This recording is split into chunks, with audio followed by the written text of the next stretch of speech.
Well, today we're going to talk with Gilda Osborn, who's the administrator at Regents Park of Boca Raton. Now, Regents Park of Boca Raton is, I want to call it very exclusive, but it isn't. Anyone can go there, but I always think of it as an exclusive country club. And I know that's not what we're talking about. It's not. How would you describe Regents Park, Gilda? Well, it's exclusive in the sense that it's on numerous acreage on a lake. It's a beautifully constructed and appointed facility.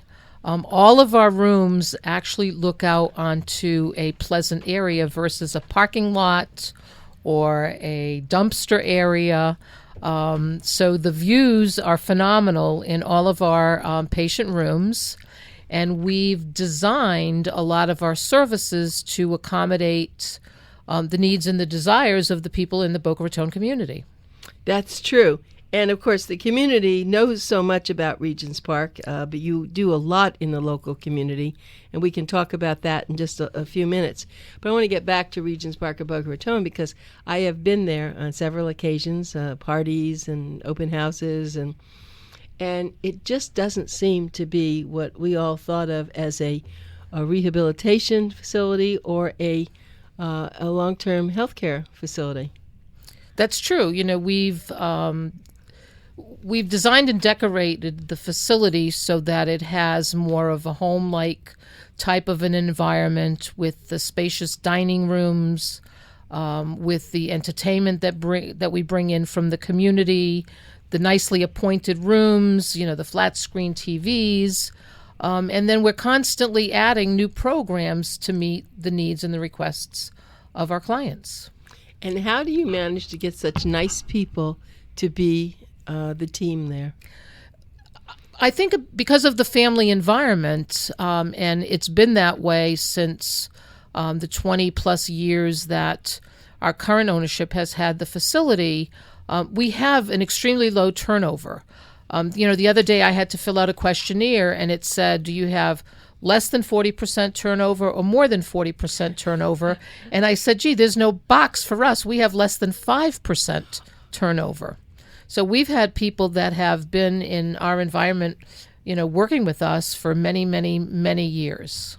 Says a lot about it. And also, I always laugh because when the parties are there, the residents or the people in rehab have to be a part of it. I mean, they don't hide in their rooms. They don't. They feel if there's something going on in their facility, then they do want to be a part of it. I mean, what do you tell people? You're having a private party and they can't come? We say, certainly, come on in, have something to eat, have something to drink, join us. Yeah. And that's probably why the local community is very impressed with what you do. I know that you support so many organizations through whether you're there at their little expos. I know you do, of course, with us, with the Boomer Expo, you're one of our major contributors and people who just bring so much to the Boomer Expo. You always have from the very beginning. But for the local community in Boca Raton and Delray, I know there are a lot of events that you sponsor. You bring people into your community so that they can speak. I've heard so many of the doctors talking there. And that's not the way it used to be. It used to be very private years ago. And you've been in this business for a long time. Very private. Usually people went in there. You didn't see them. People didn't know if, and especially having Regents Park of Boca Raton is in a residential community. So it was like hush, hush. And walk by it and what is going on in there and those people, are they all weird? It's so different today. It's true. You know, we've been kind of this best kept secret for many years, but we've embraced the community so that they know who we are and what we're all about. We have the chess club that comes in every week in the evenings to do what it is that they do. We bring in the Boy Scouts. I hope play chess. Yes, they play chess. And then we bring in the Boy Scouts that meet there. We also have the pet therapy that they do training at Regents Park. And then we have other local groups that come in And then we also do educational lectures for with Temple Bethel and the Wiseman Center, where we go out and explain to that group of people what it is that we're all about and what long-term or short-term rehab is all about and what the options are and what we are all about as Regents Park.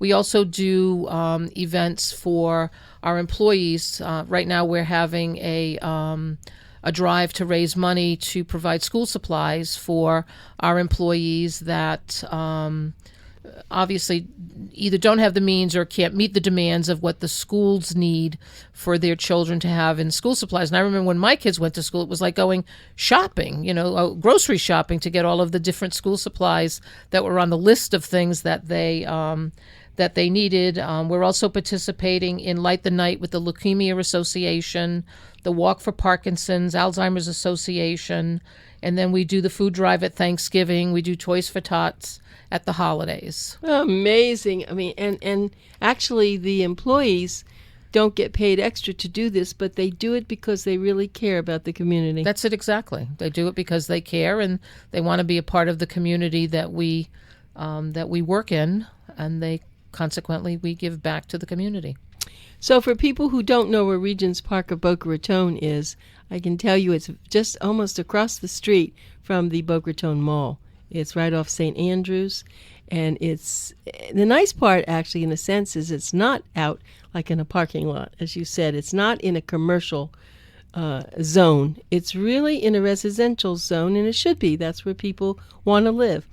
And what you said so well, Gilda, is the environment, the lakes, the windows that look out, the ducks in the ponds, the flowers all around. We all know that that's what is so good for rehabilitation, whether you're a long-time resident there or if you've just come there for a short time. That's true. We have a large central courtyard area that people can go out.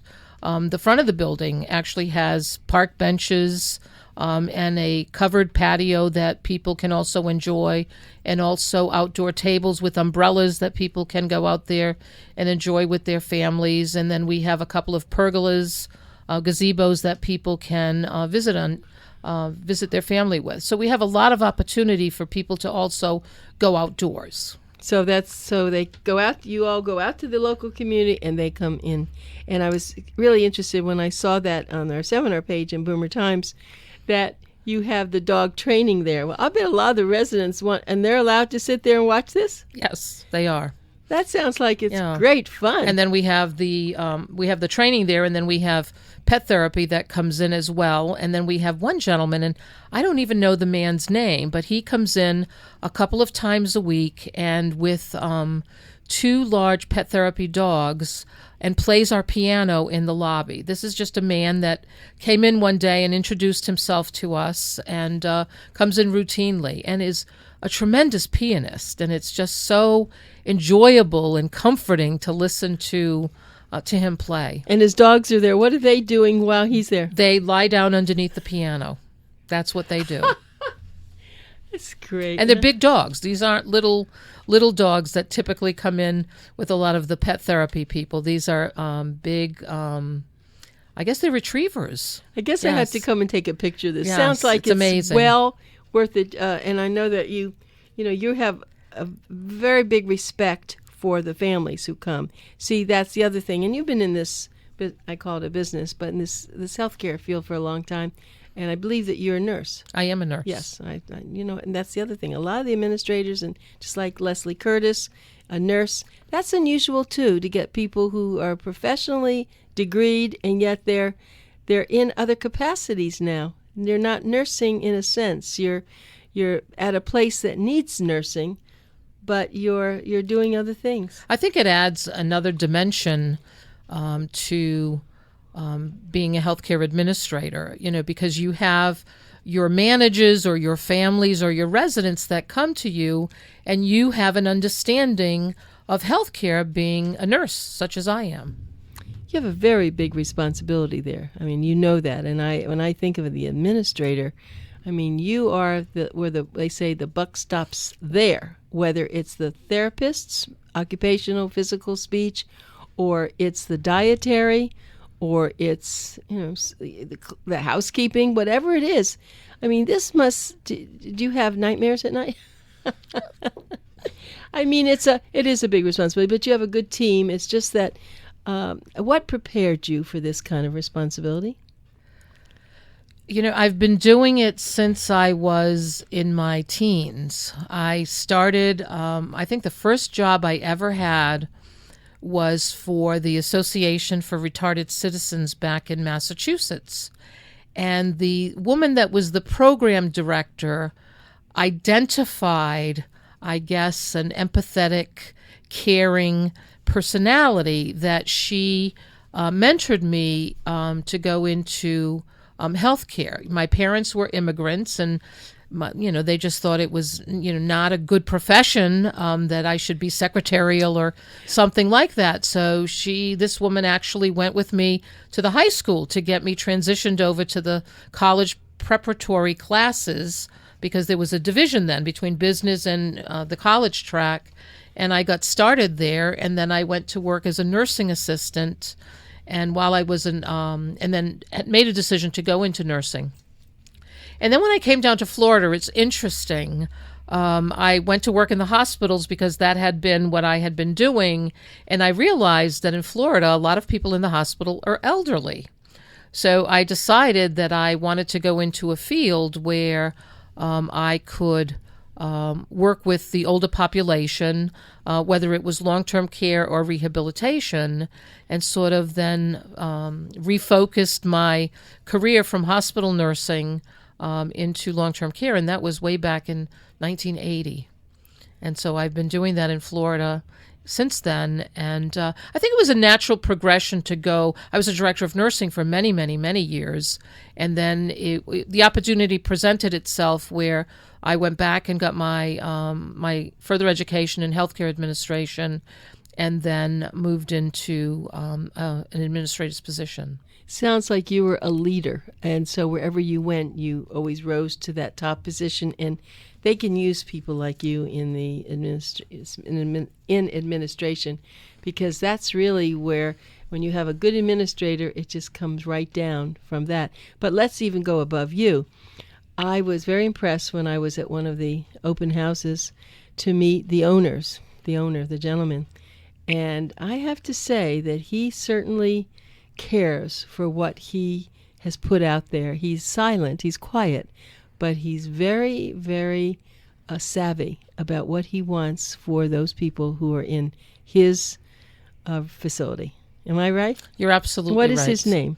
Well, the owner, there were two gentlemen that were actually the original owners, and that was Jack Rockenbach and Bernie Hollander. And Bernie Hollander has since died, and his family is involved in the ownership interest of Regents Park. So it really is a family-run operation. We have two other facilities down here in South Florida, Aventura and Regents Park of Aventura and Claridge House in North Miami. And then Jack Rockenbach himself has other interests outside of just the nursing homes here in Florida. But so he's really very dedicated, and he really appreciates what he's doing, yes. It sounds like. Yes, because very much you so. all, I know the staff, I know you and your other associates would not be anywhere where you didn't feel that they were doing the right thing for people. Absolutely. So, and it's funny, Gilda, when I have friends who are going to go in for surgery, and they say, "Oh, I hate to go to a rehab center. They're this or that." I said, "Well, wait a minute. You have not been to Regents Park in Boca Raton." And so I forced them to go there for a tour, because they open their eyes. "Oh, I know this is what it's like." So that's probably a problem with people. They have no idea. It's true. I mean, people have a misconception of what a skilled nursing facility should be, and they do come to Regents Park and find out that it certainly is very different. We started what we call the Breakfast Club, which is a dining room that's open for breakfast, and you would think that you're in any other restaurant out in the community. You're seated, somebody takes your order at your table, there's a dietary staff person there that's making you an omelet or eggs over easy or scrambled and toasting your bread at that particular time. So you're getting restaurant type of service there, and it's an opportunity to come in and socialize, because you have table mates that are there, and if you don't like your table mate today, you can go sit at another table, certainly another table tomorrow. But it still gives people the sense of independence, where they can go in and order what they want instead of just getting served a tray like you typically are in a lot of facilities, or even go in a dining room and you're really kind of just served a tray in that dining room type of an environment. That's excellent. Those are the little sensitive issues and things that people need to have, but people don't always, who are running these facilities, don't appreciate that. I do, and I'm glad to know that. I hadn't known what you just said, although I guess I had heard it now. I want to talk about cars and transportation, because there's so many people who come there. And I'm not talking about short-term rehab. I'm talking about people who come to live there. It seems that, and I know you've heard this, well, why don't you can't bring your car because you're not going to drive. Oh, I can't give up my car. Do you have some people who have their cars there who are living there? I would say, like, right now we do not, but we have in the past, and certainly in my career, not in that far distance, that people had their cars, or if they didn't have their own personal car that they still drove, they had a vehicle there that that the family, or let's say a caregiver, a private caregiver, would use to take them where they wanted or needed to be. Yeah, now we do have a van at Regents Park. So if somebody has an appointment or wants to go somewhere, we have the van that and our own driver that would take them. And then certainly when we have larger events like restaurant events in the community, we hire services that would bring residents, because we obviously don't have the ability to transport all of those people in our van. Yeah, so it's really called independence. That's what they don't want. None of us want to give up independence, but it's so nice that they can, that they have that ability. And of course, one thing that I love is when you do go to visit at Regents Park, you do have valet. We do and have he valet. Is so nice. I know that man because he is so nice. We do have valet. I mean, we recognize that we didn't have enough parking to accommodate people. I mean, certainly you can park in the swale, but I mean, no one wants to walk in the heat. So or the rain. So we do have a valet service that's there at our heaviest times to assist people with parking the cars. They're doing that with hospitals now. Yes, they are. All the hospitals have valet, and Yes. they don't charge, and it's really nice. Yes, complimentary valet. Yeah, I guess that was something that people had to just put that in their budget, because people are either sick or there's some reason that they have to go visit. So that's a very nice thing.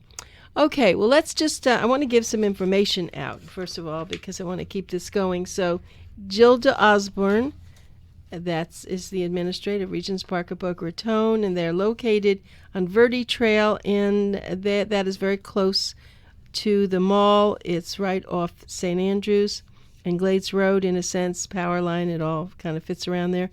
Then to call the number to be able to get more information, it's 561-483-9282. That's 561-483-9282. Or you can go to their website. Beautiful website, regentsparkboca.com. So find out a little bit about them, Regents Park Boca Raton. regentsparkboca.com. And if you, for some reason, are planning on having some surgery and you have to go to a rehab center, you can actually call there and make an appointment, probably with, you can call there with anyone, but Leslie Curtis would be more than happy to give you a tour and show you everything. And I was surprised when Leslie was here last time. We talked about, you have, is it 2 therapy rooms, huge therapy rooms? They are. You really have that many people who come through? We do, and we have a lot of therapists. Yes, a lot of therapists. We have a gym that physical therapy works out of, and then we have a second gym where occupational therapy works out of, and then we also have a transitions bathing area where we designed a bathing area that's comparable to what you would have in your own home, so that the therapists can work on getting in and out of a shower, using the toilet facilities. And then beyond that, we have a laundry center that rehab works with patients with. There's a folding station, there's the washer and the dryer, because people still do some of their clothing in their home. So it's, again, to transition them into that type of a setting again. And then we have a day bed that would be comparable to what people have at home to retrain them on getting in and out of a bed after having, let's say, knee surgery or hip surgery or weaknesses that they've developed because of some condition going on with them. And do you have a car that people can get in and out of? We do have car transportation. We do have car training services. Training. Yes, we do have that. And then we can also, on an as-needed basis, have a therapist go into the patient's home before they go home to work with them on either specific areas that they need training in or making modifications in the home to accommodate the needs of the patient. Have you, as a person, ever had surgery or something that you had to learn how to do these things? I haven't had any orthopedic surgery, but I had, major abdominal surgery at one point where you can't jump in and out of the bed like you used to. So I can certainly appreciate that we're helping in the modification of various things in their homes to meet their needs. Well, my husband has had 2 artificial knees. He's had 4 hips from time to time, and I have been a wife that has watched that. You use this long reacher. You use of course the walker for a while, and then have the toilet seat that's higher, and eventually, if someone is really able to learn about all these things, they can function. But if not, they can slip and fall and then wind up back in the hospital, correct? Exactly. Yes, absolutely. So that's really what your therapists try to teach them so it doesn't happen. Yeah, and when people come in, we have to find out what their specific needs are. I mean, people live on in a second story building with no elevator. So we have to be able to retrain them on how they're going to get up the stairs in their building. So how do you do that? You have stairs? We have stairs, yes. We're 1-story building, but we have training stairs that we can work with people on. So yes, and you have to know whether there's going to be a caregiver at home. I mean, obviously, if you're living with a son, it's different than living with a daughter as far as having your needs met. Okay, let's go into that a little bit, and we only have a little time left, but so if you're a woman and you have a daughter, great. If you have a son, what do we do, right? I mean, really, think about that. I mean, you still have to shower. You're going in and out of the restroom. And I mean, there are certain things that children can do and things that they're not able to do for whatever reason. Sure. They may not be able to accommodate that need. So what happens? You have to make decisions on whether that person can have assistance in the home or whether there's another family member that can assist during that transition. Or they may have to just stay at Regents Park at Boca Raton for a little bit longer, absolutely. Right? Until they really feel secure. Or are able to take care of that specific need. Yeah. See, that's not something in caregiving that you think about. But, I mean, there are people, of course, who have Alzheimer's and they don't really understand, and maybe they don't understand, it doesn't, isn't as serious. But a lot of the people that go in for rehab are in their 70s, 80s. They know exactly what's happening, and some of their children have never seen them probably without their clothing on. That's and yes, right. it is something to think about. So great for daughters, right? And moms and daughters. And what about the fathers? How is that for the daughter with the father? The daughter that has a father? Women tend to be, and I don't mean to sound sexist, but, women are the nurturers. They've taken care of sons and daughters. So we typically find that they can deal as well with taking care of their father as, actually more so, we find, than a son taking care of the father. Okay, but how does the father feel about their daughter taking care of them? Psychologically, have you ever had any problems with that? Well, a lot of times there's adjustments, and we do have support, psychology support services to help them deal with that transition that may be needed and having more dependencies in life that they have to rely upon a female family member to provide them that. Yeah, it's a lot, isn't it? It's a lot. Yeah, we want to. That's why we want to stay as healthy as we can, everybody. Do your exercising, eat proper foods. We want to make sure everybody is going to not only live longer, but going to live in a high quality of life. And I think that's what I admire so much about your organization, the Boca, being at Regents Park of Boca, because you are so equipped to know what their needs are. As you said, you have psychologists. I know you have speech therapists. I've had them actually on my show. I've had that person, and people don't even realize how important a speech therapist is. So when someone has had a stroke and they come now because they need rehab, they're going to need the speech therapist. They're going to need an occupational therapist, and absolutely a physical therapist. But when do you know that they're able to actually go home and be on their own, or even if they have some assistance from a family member or even an aide? You have to make that decision with the doctor. How do you do that? We meet as an interdisciplinary team so that the therapists are involved, the dietitian is involved, the social worker's involved, the nurse is involved, physician involvement, and then family involvement. And then we try to get people to their maximum level of functioning. For somebody, they may say, well, I live in an 800 square foot apartment, so I don't really have far to travel in my apartment. So the goals of that individual would be different than somebody that, for example, lives in a 2-story house. So we identify what those goals are for that person and hopefully get them as close to those goals as possible. And then we make the recommendation that they can go home. I mean, some people, we say you can go home, but you may need 4 hours of services in your home where somebody needs to do your cooking for you, someone's going to need to do your cleaning, things like that. It's almost as though you're a geriatric care management organization. Yes. It's very important that you do this. Yes. Because you know how unskilled and uneducated families are. They can be they can be the highest earner in financial companies, but what you're talking about is really geriatric knowledge. Yes, absolutely. Very proud to know that, and I love to work with the folks, and you and everyone else at Regents Park Boca. So thank you, Gilda. I really appreciate your being here with us today. Thank you. Thank you for having me.